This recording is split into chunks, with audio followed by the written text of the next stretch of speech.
The final thing we need to adjust here is this 18 pixels right here. And because this is font size, it's usually going to make more sense to use an REM. Again, we have to ask ourselves, is the size of this text connected at all with the size of the text of the elements that surround it? And the answer here is no. So we'll use the px2rem function here. So we'll use the px2rem function here as well.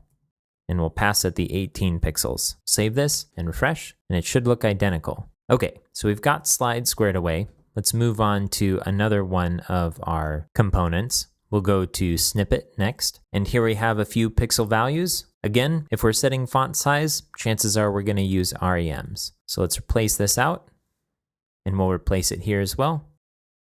And then with our margin, again, it's easier to think in relative terms. If we take the real value here, we would calculate what 17 divided by the size of the font, which is going to be 24, is. So it's 0.708. So this is going to total out to about 0.7 EMs. Let's just set that here. And now if we scroll up to where we've set our snippets, it's right here, and we save this, and we refresh the browser, everything looks identical, except if we inspect the element, we're now using REMs for the font size. And if we look at the title here, we're using REMs and EMs for the margin. All right, so this looks good. We still have our stacked hero section, so let's take a look at this. All right, so we have several absolute values here. Let's talk through them first, and then we'll adjust them. I'll move to this section in our mockup. So here's our stacked hero sections. So font size. We know from before that it's going to make sense to switch this to an REM. Letter spacing.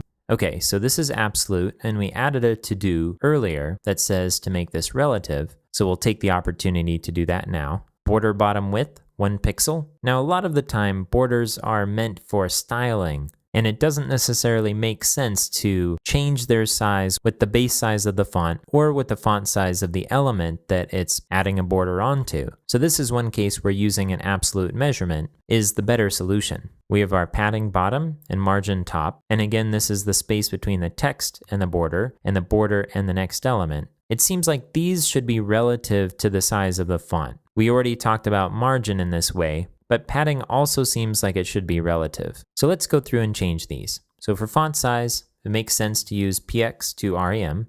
We want to use REMs for this.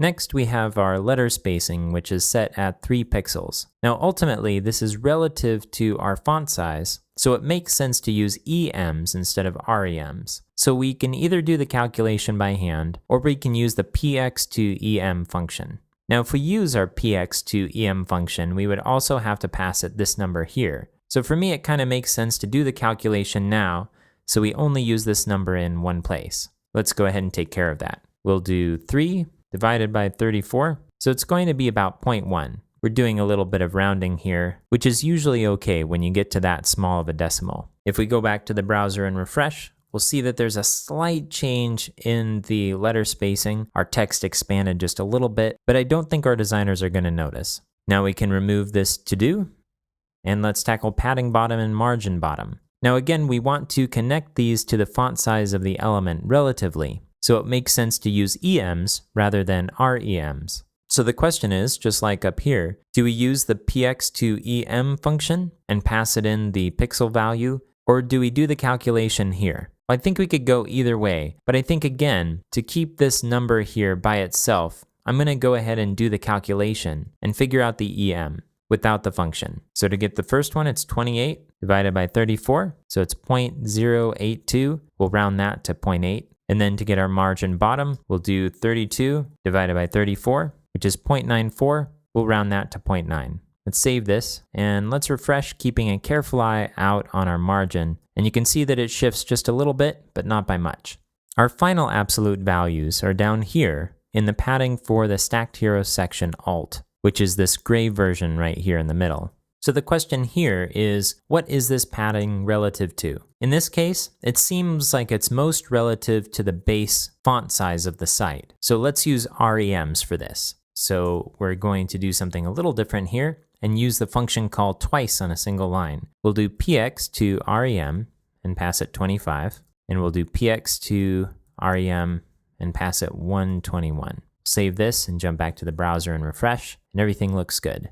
So as we were doing this, I noticed that this text got darker. If we compare this with our design, it's clear that the text for these headings is lighter than it is here in Chrome. So we'll need to take care of this.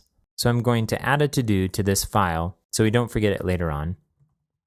Okay, and let's continue on working through these different components. So we've converted everything in here to relative sizes, and then the final component to deal with is the icon box. Let's scroll to where we have those. So it's right here. So we have some padding to the icon box. Again, this is just temporary, so we don't need to deal with changing this to something relative. We have our paragraph, and we're setting the font size to 14. This is going to be a good candidate to converting to REMs. So let's do PX to REM, and we'll pass it 14. For the title, it has a font size of 26. Let's convert those to REMs as well.